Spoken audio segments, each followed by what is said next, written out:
So guys, you see, today is Saturday, okay, right? So everyone want to, have a good time, but this pandemic is not allowing any of us to have a good time. But we have got an beautiful person, a wonderful person who will share his own experiences and make you happy, make you enjoy your life, and he will ensure that you have a good time today. So today we have Rajat with us. So and he is the author of 10 Keys to Attain Happiness. So Rajat, over to you. Please introduce yourself to our viewers. Hi, Sanat, and hi, everyone. Thank you so much for having me here.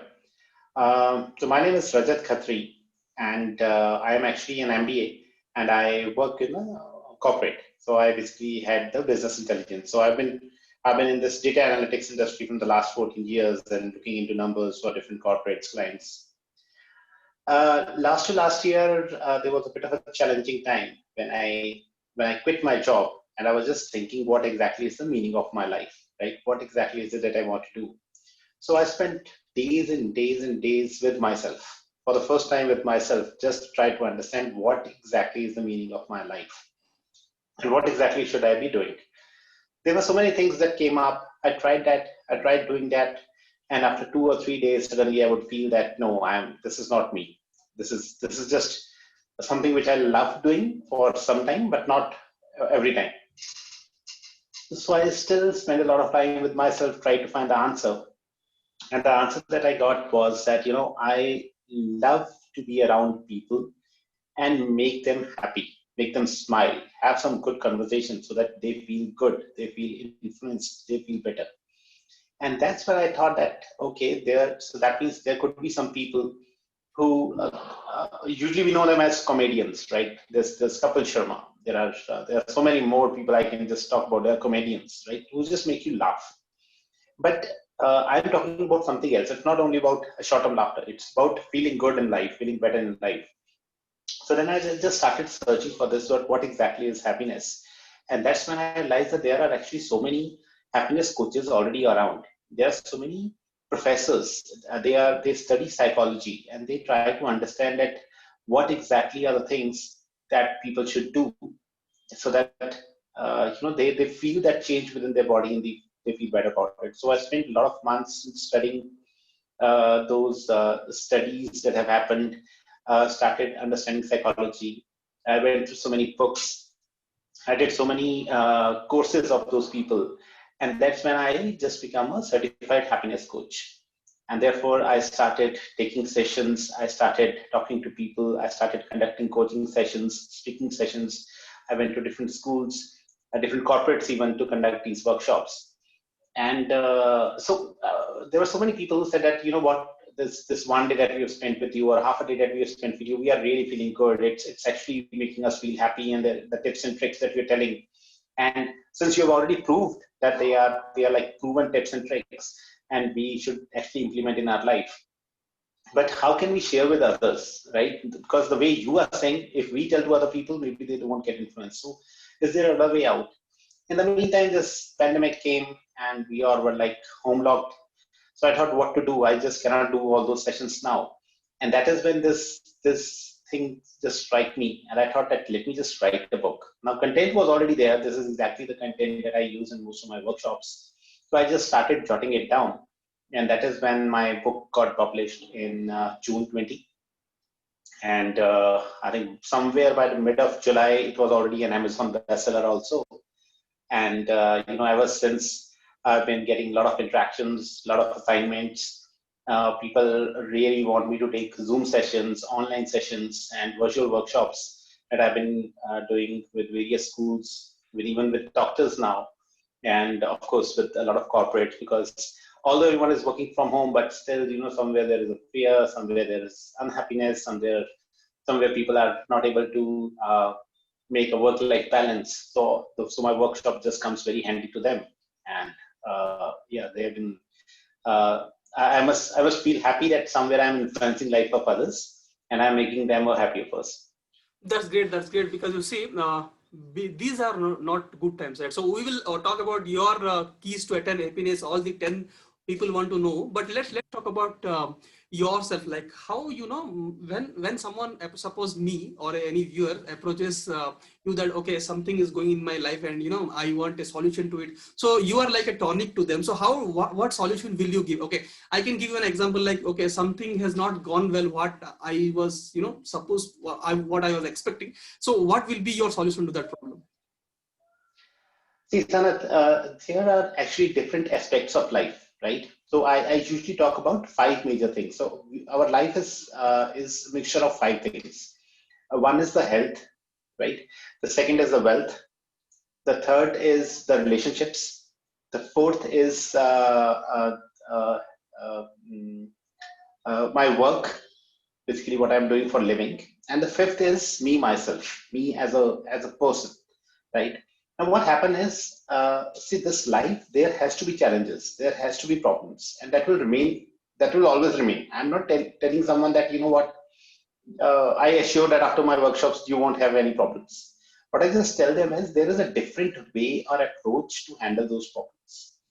Sometimes people just feel that even a very small problem, so one day they are just getting some headache, and that day they will feel that, you know, this is the end of life, I just cannot live, right? Why this is happening to me, my life is so bad, right? I'm not good at relations, I'm not good at work, I cannot handle family, and they feel frustrated about it just because of that one headache.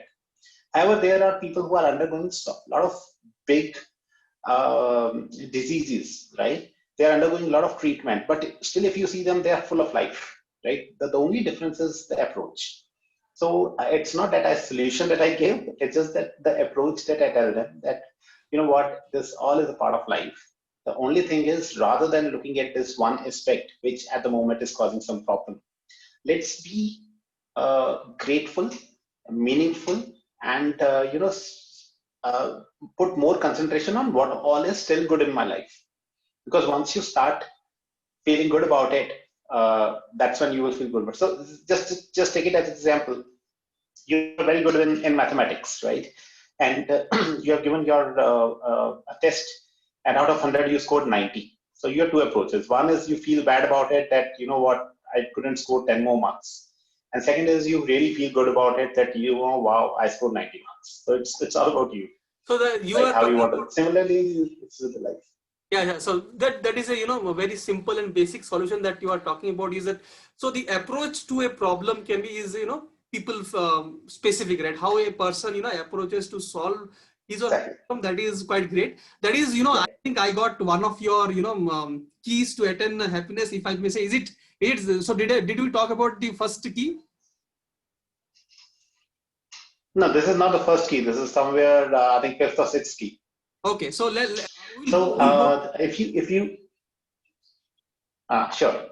Yeah, so we'll go to all the 10 keys. So let's talk about, okay. So I gave you a scenario. Okay, so some some issue is there in my life, and you said a very simplistic approach that okay, you look at the problem and take all the positive thing that is there in you still, and that positive thing will give you that energy to to go for it and try to solve it. Okay, that's quite great. So let's talk about Yeah.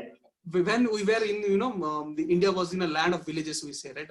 Over around 5 lakh villages are there still, and people in the villages are very happy right now. So with the entry of in the digital world, people in the metros are getting frustrated, getting a lot of expectation are there. They are not able to achieve what they were. So your approach to towards those rural people and towards the metros, how it is different?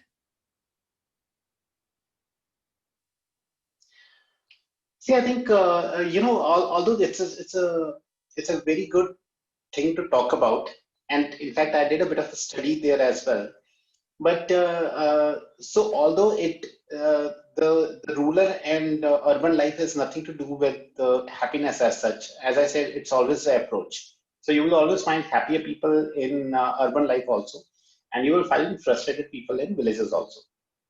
Yeah, the only thing is, and there are many factors like that. For example, I was studying this, that you know, the more the options you have, right, that causes more of a stress rather than giving you an ease to find the best choice. Now what has happened is, as we are moving into this urbanization, and new and new startups are coming up, so I'm just giving you an example, a very rough example. So you open a some app where you want to option where you want to you want to select what food should I eat. Now, when you open that app, you see thousands of options there, thousands of restaurants, every restaurant offering 25, 30, 50 varieties of food. Sometimes you spend a few minutes, half an hour, 1 hour, and then you say, no, yeah, I don't want to order. Let me just eat it at home only. So the more the options, it's actually basically creating a lot of complexity in your life. Whereas in villages, I think those options are still not there, right? So that is one thing. Second thing is, especially with this digitalization, every time we have this thing with our phone, right? So whenever we are free, what we do, we just open up the phone and start looking at it. That means we are not even spending time on thinking something. We are just spending our time. Whereas if you go historically, right, let's go back a few years. People really used to think a lot, especially in the time when you want to get fresh in the morning. That is assumed to be the most thoughtful time. But now people are just spending even there. People are spending time on their phones. That means they are not even thinking. These kind of changes is actually moving us slowly towards a life which is full of stress, depression, lack of a lot of options, and then you're just trying to find that, okay, and I want to be into the best case scenario. So anything just below best case scenario is like it's a failure. I think these are the reasons why maybe in urban life people are more frustrated compared to the village life. Yeah, that's great. Your comparison, about the rural and urban, that's a new kind of question, and you have answered quite beautifully. Because that struck in my mind, because when Right. I see villagers that they're quite happy inside, they don't have all the Yeah. resources, but they're quite happy. Okay, so let's go to about, okay, so I'll give you some scenarios, okay, and then you give the solution to that, because you see, let's divide the age group, okay. So if I talk about, lights, this is December, right? So in a couple of months of time, students will be, giving their board exams like 10th and 12th. So nowadays, they have, lot of expectation is set by the parents itself, and obviously the school is there and the peer pressure is there. So your solution to, about those situations, right? How people, get carried away with that, and if they don't reach, they take the extreme steps. So your solution to solve that issue, how to take your exams effectively without, thinking about how much marks you will get, and your advice to the parents, of course. Right. So yeah, this is one issue that even I face, because my daughter is she's now in sixth standard, and we many a times even we do the same mistake where we say that why you are not scoring good marks, or what you want to become, and things like that. But there are two, three things which are like very, very clear in my mind, my wife's mind, and that's just what we talked to our daughter about that. So one is, I will never compare you to any other student in the class. I will compare you to yourself. How much marks you scored last time versus how many marks you are scoring this time. If you are scoring this time better than your previous marks, I'm fine with it. So that is the first thing. So, and that, see, these habits. So even when we were in school, this used to happen. Our parents would say, "Look at that guy. He came first, and you came second, right?" And that is exactly what is happening now. Look at that guy. He bought a new car, and you are still driving an old car. Look at that guy. He bought a new house. You are still in that old house. And that is the comparison that we are doing. But whereas if right from school days we start saying that, okay, look at your marks in the previous semester and look at it now. There's an improvement, great. That means you have somewhere you have worked upon yourself. And that's how, if you start comparing your life and say that, okay, where was I 1 year ago and where am I today? You will feel happy about it if you are actually growing there. So that is number one.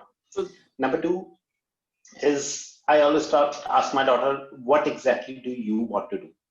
It's fine if you don't want to study. If that's the thing, then let's just mutually understand that, okay, you just want to do 10th or 12th or graduation, whatever you want to do.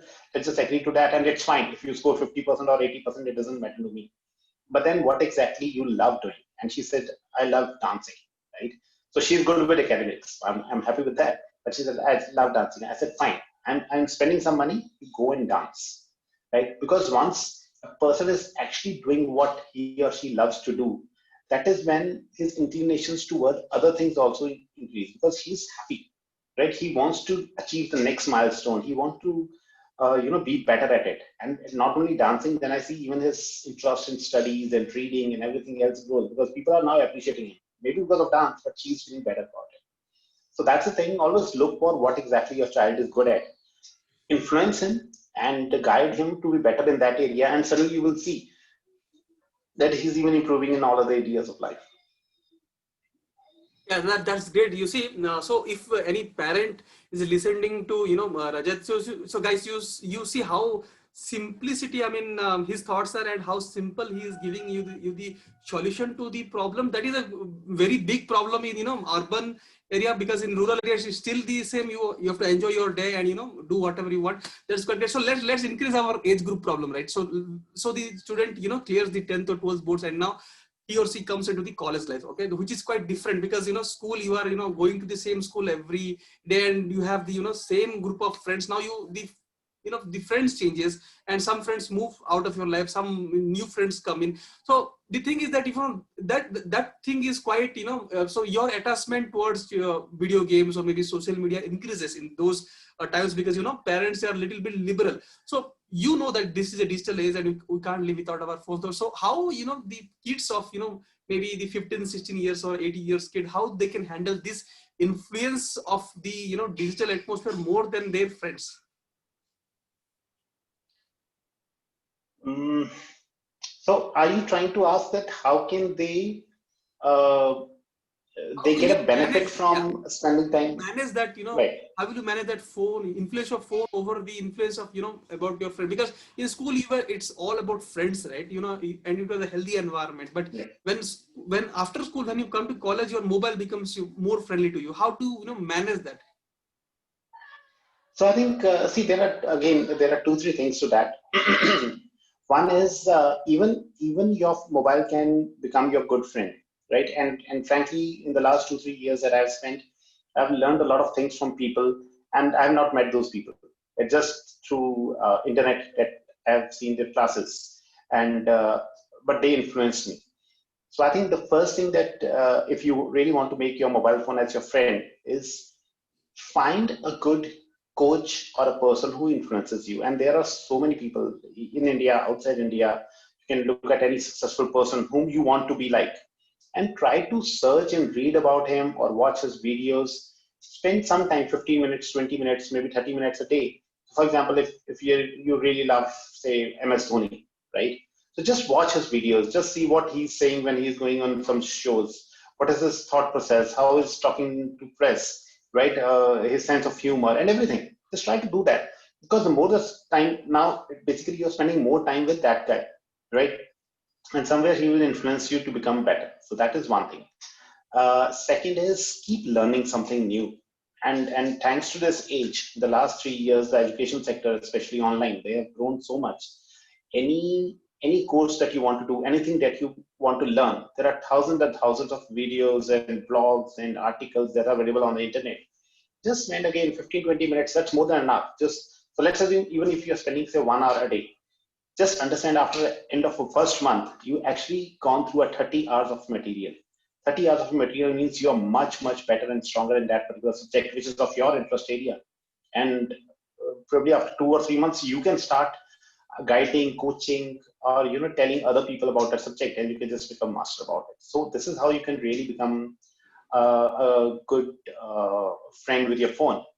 However, if you really want to create some kind of a balance between, as you said, between your friends as well as mobile phone. So there's something called mindfulness that I always talk about. That means being available what you are doing. So in that case, spend some time with yourself or with your friends. Go out for a walk, go into the nature, sit outside. So one, you will get the benefit of being close to the nature. Second, you will get some kind of a sunshine as well, which is a very big influencer to your good mood. And third, talk to people because when you will talk, you will really exchange some words, right? You can talk to Alexas or Google Homes also, right? You can have that conversation, but you will never get as emotions. Emotions will come only when you talk to someone face to face. So once you go and talk to your friends, you will share some emotions. You will laugh together. You will probably talk about the challenges in your life, and maybe that guy can guide you something. So that's when, but and make sure you're just keeping your phone at home at that time, right? So just go out, tell your parents that maybe I'll be back in 30 minutes, 40 minutes, 1 hour, but do go out and talk to that person, exchange your views, exchange your emotions, sit outside, uh, be close to nature, and or just spend some time with yourself thinking about what exactly is my life all about, what I want to do, where do I see myself in the next 1 year, 2 year, 5 years. And that is how, maybe initially you will find it stupid, but once you spend say 7 days like that, you will suddenly feel that that has just become your habit, Yeah. and you will start liking it. Yeah, that's great. That's a very good solution. So the guys, you are listening to Rajat because you see what he's trying to say is that okay, you are because of social media, we want to become the star, right? The social media gives you the opportunity to become the star. So everyone is thinking about how how to express, how more and more people will know you, but internally we are becoming more and more hollow, right? Because we are not talking to ourselves, we are not increasing our knowledge, or we are not increasing our experience through reading or through talking. That the emotion part is quite lacking in people nowadays. And that's a good solution you gave, Rajat, so that people if you read and if you talk to nature, if you spend some time with people who maybe a guru, may not be a spiritual person, but yes, who is Yeah. knowledgeable and experienced, and talking with elders quite helping a lot. So let's increase our age group. Okay, we are going. So guys, we are going with the age group. So the problems with the age group is we are talking more about the age group problems. So let's talk about when we increase our age group. So let's say about 20, 21 years, or 21 to 30 years. So that period, the people are in their youth, and they are very energetic, and they want to take the world by storm, right? So we are all our Spider-Man. We become Spider-Man or Batman of our own lives. So okay, so in that case, so people fall in love and people fall in relationships, and it is a very difficult time to maintain that relationship, because the hormone levels are ever changing in that age, and people are earlier we saw about parents, and even if they fought but they were together. Now every fight happens, or every there is soreness in the relationship that breaks up, and people are not believing in more into the the bonds of marriage and all those things. The problems are there. So let's hear it from you. What will be your solution to this relationship problem that people are undergoing right now? See, I think there's just one big problem with the relationship. That is what people just don't try to understand another person, right?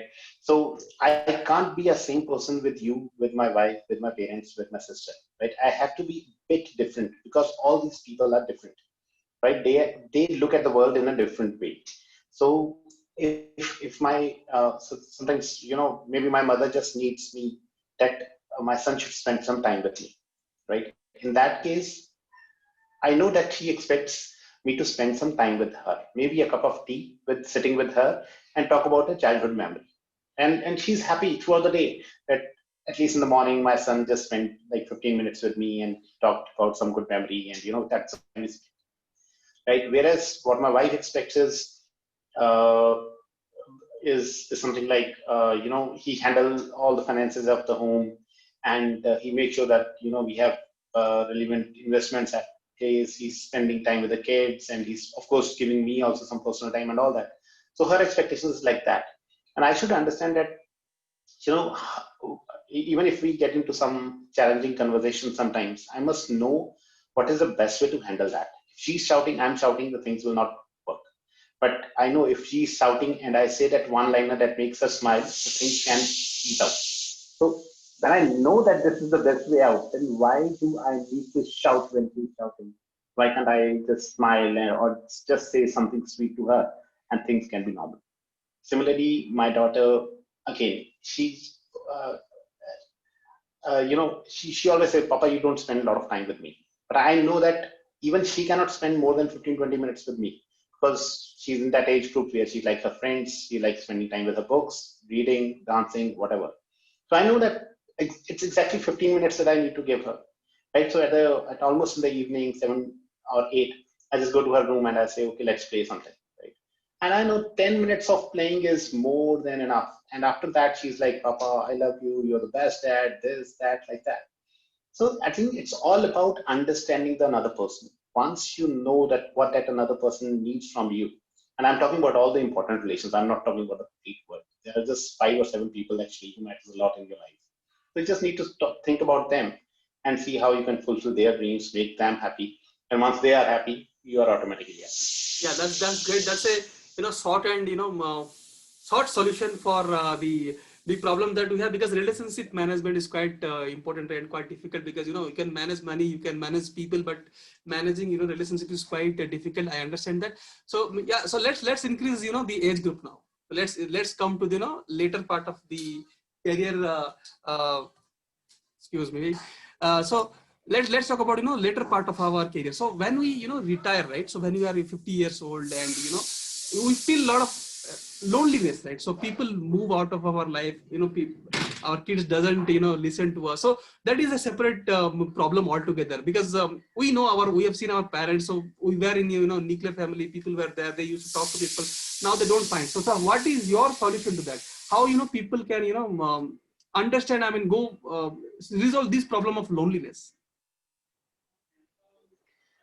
See, I think in that case, so I've learned a lot of these things from my father, right? He's retired. It means like 7 8 years, and my parents, they stay independently in a different city, and I am with my family in a different city, and my sister is married. She's in a different city. But whenever I go home and I spend time with my parents, the one thing that I just love them with them is they have kept themselves busy, and kept themselves busy with something very, very critical. So as I was talking about earlier, it's all about the meaning of your life.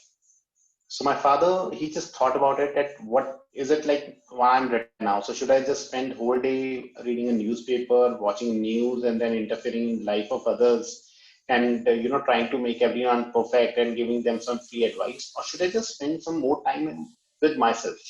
So first, after retirement, first couple of years, he just traveled around the world.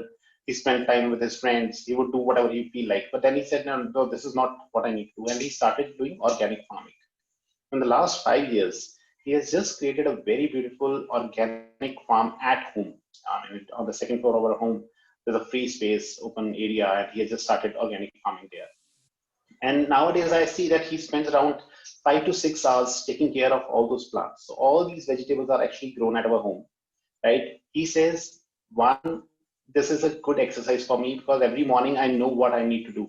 So at 6 in the morning, I've never seen him waking up at 6 in the morning. Now 6 in the morning, he wakes up, he take the stairs up. So he's active also. He will go up and down like 5 7 times a day. He will take care of all the vegetables, watering them, cutting soil, everything, whatever has to be taken care of. He will do that, and so that keeps him busy, and that keeps his mind away from all this negative energy which otherwise would be flowing into him. So, for example, if he just reads all the newspapers and watch the news, he'll be like, you know what, the world will come to an end. There's corona, people are dying, there's something. But I've never seen him talking about it or worrying about it. He's always talking about, what I grew this, I did this experiment, this thing really grew up well. This thing, this summer's this thing doesn't come up well. Next year I try this. These are new plants, new pots I bought. This is the way I'm just thinking of decorating this wall. So his mind is into that. So my advice to these kind of people is just try to find what, again, the meaning of your life. It's not that if you retire that means it's the end of life. Retirement means you have only your professional life has ended. Look for other opportunities. Spend some time in still improving yourself, right? And once you will do it, you will suddenly feel that your children, your friends, they are even getting attracted to you because they think that I still have lots to learn from this person, right? Otherwise, you will probably start interfering in your children's life. They will feel that, what, this guy is making my life a bit more uncomfortable, and the kids really want to move away from that. So the best way to do that is uh, be happy in your own life, and you will think everything is in place. That's great, because see, this loneliness is a big problem, and in Western countries we have, this is a major problem of cause of depression, and people commit suicide if Yeah. they lonely. And in India, this is because of more urbanization, this issue is coming, because the kids start loving the urban life, and the parents want a company uh, to have talk to someone, but that they are not getting. But your advice is quite great. So guys, what Rajat is saying is that, okay, so if you have retired, that doesn't mean that it is the end of life. You have to have separate different goals. Think about it, what you have could do when you were working, that you have to prioritize right now, that will keep you busy. keeping busy and talking to people is the solution. So Rajat, it was quite great, you see. So let's talk about your book. Let's talk for the final time what your book is for, all these different categories of people. See, my book, actually, the readers of my book have been across all the age groups, right? I have really given it to the students who are like in 8th standard, 10th standard. Even my daughter has read the book, right? She's in 6th standard. She read the book. Of course, the target audience when I wrote the book was more about the people who are just going to start their careers. That means they are in their mid 20s or 30s, or someone who are somewhere close to that midlife crisis. Someone like me who's around 35 to 40 years of age group, and they see that what, last 10, 12 years we have worked somewhere, but that exactly is not what I'm meant to do. There's something else. So that is the target audience of this book. However, when my parents and a few of my relatives who are like elders and uncle aunties who are like they're like retired now, even they read the book, and I told them that honestly give me the feedback about the book, and they were really talking very very good things, which even I forgot while writing. I mean that I wrote that about that in the book, right? But they really talked about that, and the example that I just gave you. So one of my uncles actually said that what, Rajat, after reading this book, I suddenly realized that no, I am not retired. I mean I'm just retired from the bank, right? But in life I'm not retired. There is something. There has to be some meaning of my life. You never know. I might still, I'm 60. I might still be living for next 25, 30 years. So I just cannot wake up every morning thinking that, okay, when will the day end? Right? I need to have that meaning. If God gives me 25 years, I should be ready for that. If it's just 5 years or 1 years, that's separate. But at least I'll be happy doing what I'm doing. So he's spent a lot of time in again analyzing what exactly I should have done had I not been in the job. And then he just started doing that. So he became a freelancer, financial advisor. He started going to different people, giving them financial advice and all that. That also become a source of income for him. So he was like super duper happy that every day I now go out. I get ready. I get ready every morning. I go out. I talk to people. I try to understand the kind of problems they're having. Then I do my study as well. It's not that I've spent 40 years in bank, so I'm the best financial advisor. Things have changed a lot in the last 10 years. So he's keeping himself updated with the stock markets, with mutual funds, with every kind of investments. And so he really sent me a very good message one day, and I was like, wow, Uncle, I'm feeling good that if I can influence the life of someone who's like almost my father's age, nothing like it. Yeah, that's great. That's great. I think your service to the society, to the country, to the people, of course, to change their lives and to change their thinking. That is more important statement, and their approach to their approach to life, their how they view their life, their perspective of life. You are changing. You are doing a very good job, Rajat. So we were very happy to talk to you. Any final comments to our viewers about your book, about yourself, and about your session? So see, just one advice: you read my book or you don't read my book. It doesn't matter. But there are many different things. There are so many articles, so many videos, so many blogs which are available for free online. Read about them. Don't just read or watch them. Try to implement it, because that implementation is the problem. Me know, we all know that exercise is very important. But how many of us actually do the exercise? Very few, right? And that is why we are having all these health problems, which is impacting our life. So when we have read about it, we know about it. It's all about implementing, spending those 15 minutes. And frankly, everyone has proved that 15 minutes is good enough. If you are really doing some intense exercise for 15 minutes, that's good for a well-being and a good body. So just do that. 15 minutes is nothing. I think that's very easy. You can afford on yourself, right? You can do that on your life and make your life better. So that's what my suggestion to everyone is: whatever things you read or you listen, or and please implement it, because if you are not implementing it, then it's not serving any purpose. So that's the only advice. If you really still want to become happier, read this book. There are 10 keys that I have talked about. Read about it. There are a lot of exercises that I've asked people to do those exercises, and once you will do those exercises, you will realize that maybe 3, 4, 5, or 10, all the 10 keys you can implement in your life. Make it as a habit.